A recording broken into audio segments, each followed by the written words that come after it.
Hello, Pella Nation. Welcome to Pella First Take. I'm your host, Jason Dowdy. That's Carl Adcock. And we're excited because why, Carl? It's March Madness. Yes, it is. And we're going to dive right in. So we've got three things we're going to do today. We're going to recap the round one action. It was good. And we're going to dive into that. And then we're going to go over the best bracket updates. There's two perfect pickers out there right now. So some people got their crystal balls, and we're going to let everybody know who that is. And then we're getting into the round two previews where we are going to tell who we think is winning this week. And it's going to be fun. It's going to be a show. Shell, bring up the bracket. Carl, take us away. All right. So first round was Chase Thomas versus Kyle Nelson. And I got to tell you, Jason, this was probably the toughest match. You know, you look at Chase Thomas, I had him going and winning that one. And if you would have put him up against anybody else that week, he would have definitely, I think, won. He had the stats, he had everything, but he ran up against Kyle, who is red hot right now, and really turning the corner. So tough beat for Chase. We'll see what he does in the losers bracket, see if he could battle back and get back into the winners bracket. Is it too early to say I told you so? Is it too early for that? I told you so. You called that one. I'll give you that. You wanted the all-Thomas matchup in round two, and it didn't happen. Kyle had the best week by far, better than anyone else. 80,000 in sales, 75% first call close. He had a $20,000 yield, a $26,000 average job size. He even got a self-gen. So, I mean, props to Chase for a week well done, but he just faced the best guy out there, and he's going to the losers bracket. Kyle's moving on. So in the next matchup, it was Dave versus Jay. I had Jay. I thought he was going to pull it off, but you know, Dave was the victor. Now I will say this: that I had some good quality time with Jay, and he was coming in hot. So things are going to be moving in the right direction for him. I don't know. I told you last week. America runs on Dunkin, right? Go get you some Dunkin' Donuts and get on the Dave train, man. I told you, he's got a chip on his shoulder, and he has got the will to win. He wants to show all these newbies who's still the boss. Well, so the will to win is a 0% first call close rate? He's just getting warmed up. Don't you worry. Right. He says he's the follow-up clean. Well, we'll see. But he did win. He did enough to win, and he's moving on. He did have 34,000 in sales, so that was good. He sure did. All right, so next up we had Henry Silver versus Joshua Moffitt. And tough beat. Joshua had a tough matchup in the first round. Henry's been red hot since coming back after being off with his new child. And it was a close match. Josh had a lot of volume, but just could not seem to get the close rate there. We'll see what he can do to bounce back. In the loser bracket, he's got Bonnie this week, and we'll see. But Henry had a great performance, and we'll see how he does in the next round. Yeah, I mean, Henry, he stole it on the last day with a $29,000 first call sale. It was a pretty sorry week that he'd had, and they say rags to riches in just two pitches. He did it in one. He basically took down Joshua. Joshua did have 51,000 in sales, but Henry, with that sale, had a $15,000 average job size. They tied in Google reviews. His first call close was 40%. And, that was definitely the second best game of the week. And hats off to Henry on that one. So I'm going to go to the Tim and Brett matchup. And I picked Cinderella Olsen on that one. Is that Olsen with an O or an E? Olsen with an E, the way I spell it. Yeah. So I got my own spelling. But yeah, Brett, he I don't know. He won Google reviews. He had 1.5 to Tim's 1. Yeah, dominated. The witness to Brett's sale for the week, though. He did have a sale, $13,000 first call close. But Tim, it was minutes later after Brett pulled his order number that Tim answered with an $18,000 first call close on Wednesday. It was pretty cool. Tim is red hot. Right. Tim is red hot. I told you, don't bet against Tim. I told you, this is his year, bounce back year. He dominated almost every category except for Google reviews. I think he's going to go far into the tournament here. Then we got Shane Call versus Bonnie. Boy, Shane just ran away with it. Defending champ, want to make sure that he's everybody knows that he's going to go deep into this tournament. He had a great week. Bonnie, she had a tough match first round going against the defending champ. But I expect Shane to make some noise in this tournament. Yeah, it was 5-0. So I think Bonnie's saving up for this week. I think she thought maybe all right, I'm opening up against the defending champ. Why don't I save those sales for the next round where I've got a little bit of a softer game. So props to Bonnie for that one sale, and I think she's ready to go. I agree. I think don't sleep on Bonnie. Don't sleep on Bonnie. I think she's raring to go. Yeah, but the defending champ did well. And then our last matchup was Jeff and George. So, I mean, George, I can't, it's hard to say George came out swinging. He had $11,000 in sale. He did just enough to win. He had a $1,600 yield, and he did have an $11,000 average job size thanks to his solo sale. But he got Google reviews.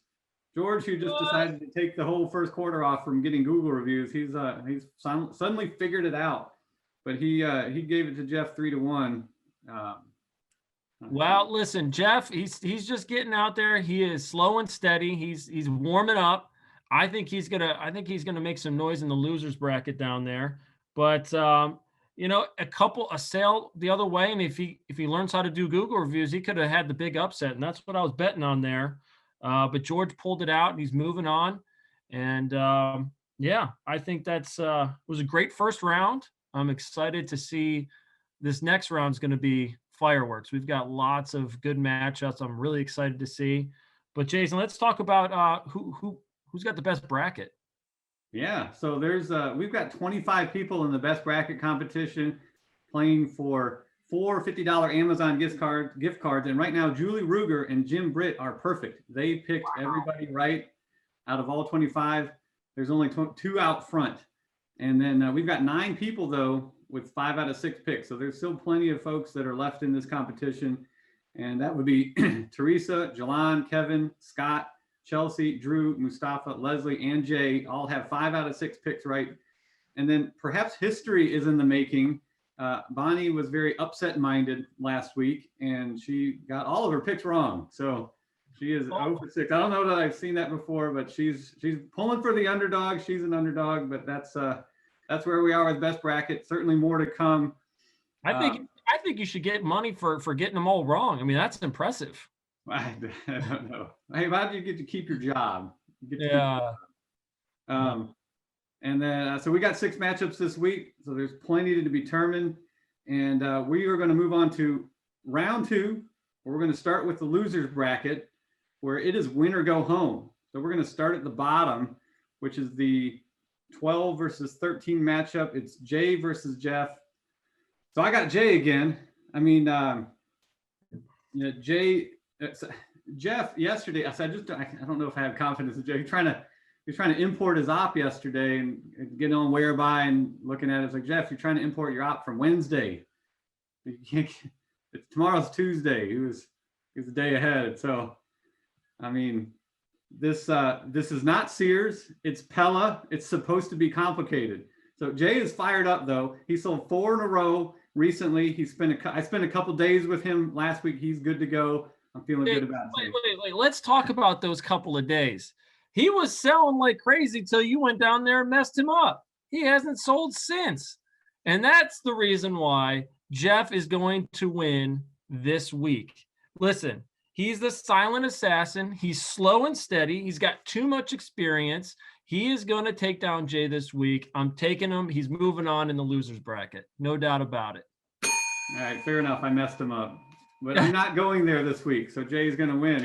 I'm staying away. That's a good point. He's got a chance then. So, all right. Well, so the next one is Josh versus Bonnie. And look, Josh had a great week last week. It got just the rug pulled out from under him. And I'm calling an upset alert here. Bonnie last week didn't even have all her samples. She is fully loaded now. She's ready to go.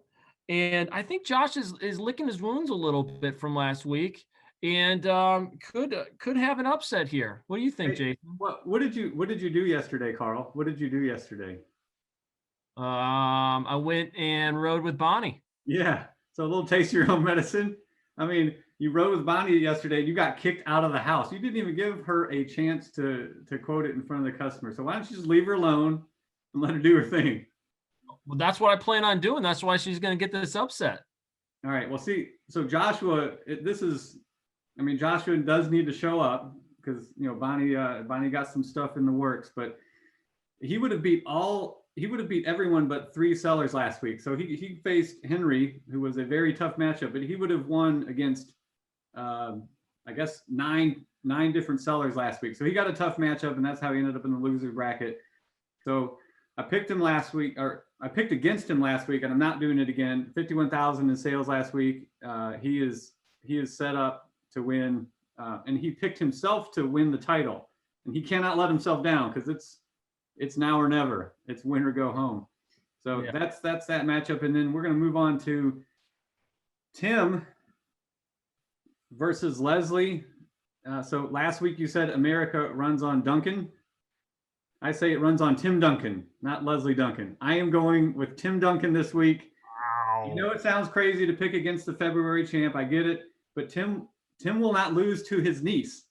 And I know this because I have a niece. She's 7 years old. And when I'm playing against my niece, I either let her win or I crush her. And Tim is not going to let her win. So he's expect to beat down Tim Dunkin style. Look, he's going to do it again. Look, Tim has got a tough matchup, and I like Tim going into the tournament, but he is going to run into Leslie, and this is not good news for him. Look, it's the battle of the family members, and after this week, Tim is not going to talk to Leslie at the next family barbecue. Let me just tell you, it's going to be a slaughter. I've got her beating Tim. I mean, listen, Leslie's been untouchable. You just look at her numbers. She's first in close overall, second in yield by a couple dollars. She's just been untouchable. She's fired up.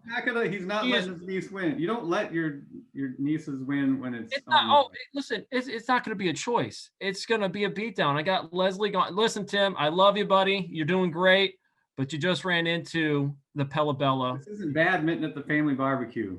I'm telling you, March Madness. Tim's going to be on one side, not talking to Leslie. I'm telling you, the next family barbecue is going to be weird at the Dunkin house. All right. Well, listen, let's move on. Let's go to Henry and Shane. Oh, this is a good matchup. This is a good matchup. It's a good one. It's a good one. Woo! Man, all right. Well, listen, I'm going to surprise a lot of people, and Shane, I'm sorry, but I'm taking Henry this week. He had a big win against Josh. Josh, that's a tough matchup, and he took it to him. Shane wasn't tested last week, kind of breezed by a little bit, and I think he might be snoozing. So I'm taking Henry. Listen, he's got some extra mouths to feed now. He's been hungry. Ever since he's gotten back, he has been tearing it up. He came back the last day and put that big sail up to put him over. So I'm taking Henry. But Henry is not. He's not focused right now. He's a new dad. He's got some responsibilities. You know, Shane eats, sleeps, and breathes March Madness right now, and I don't. Listen, Henry's a little distracted. This is the closest one. Their close percent, their yield, all that is real tight. And Henry can keep up with them Google reviews just as good as Shane does. And I think he's going to be dialed in. He's going to be paying attention. And it's going to be a tight one, but I think Henry's going to squeak by. All right. Well, we'll see about that. I got the defending champ on this one, though. He won 5-0 last week. He dreams about winning. I don't imagine what it's like at his house. It must be stressful for his family because it's probably all he's talking about right now. I actually saw him. I was in Hampton last week. I saw him wearing a sandwich board out in front of the Home Depot trying to get self-gens when I was driving home. I mean, he's He's Gator. No one wants it more than Gator. He's going to own Henry this week. So enough about that. Enough about that. Let's move on. Another heavy hitter matchup, George versus Dave. So I like how George played it last week. He's like, I'm playing a rookie. I'm going to keep an eye on the sales board results. I'm going to do just enough to win. I'm going to save it up because I know the follow-up king is going to be saving up sales too. And so I remember when I was considering hiring George, Dave said, I'd hire George back. And so I did. And now Dave is going to regret those words because George is going to get beat down. He's got reviews. He's got sales coming in. I don't know what you're shaking your head about. George is Jason, when are you going to learn? America runs on Dunkin, baby.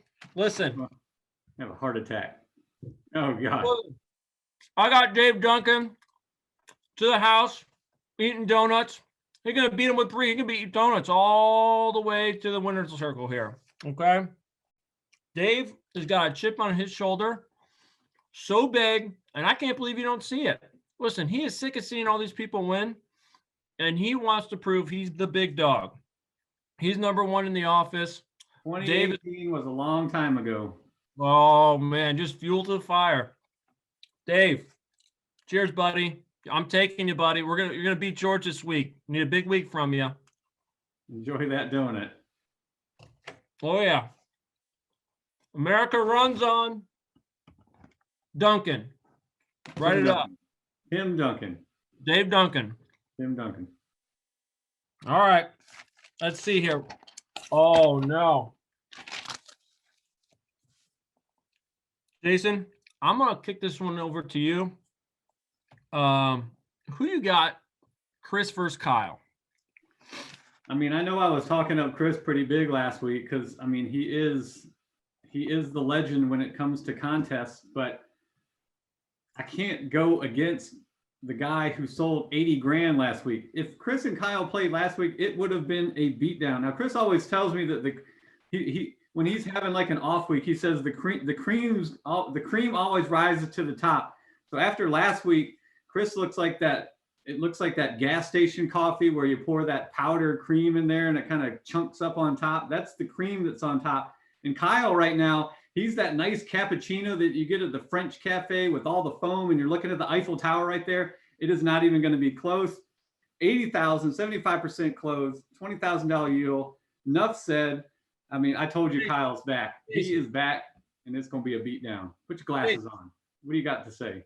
Woo! You're talking about Rolex wearing, diamond ring wearing, limousine riding, jet flying, son of a gun. And he's having a hard time keeping these alligators down. How are you going against the nature boy? He has got it. Listen, Chris Thomas, I'll give you this. Kyle has turned the corner, and I think he's going to give him a battle. But Chris Thomas, the nature boy, will not be defeated in the first round. I can tell you that. His pipeline is too big. He's been saving up deals. I'm telling you, he's going to go off this week. He's got Kyle by a landslide. You got it, nature boy. Woo! All right. Put your scarf. We'll see. We will see. Updates will be out this week. We'll be back next week for the recap and the preview of week 3. That's it. Pella First Take. We're signing off.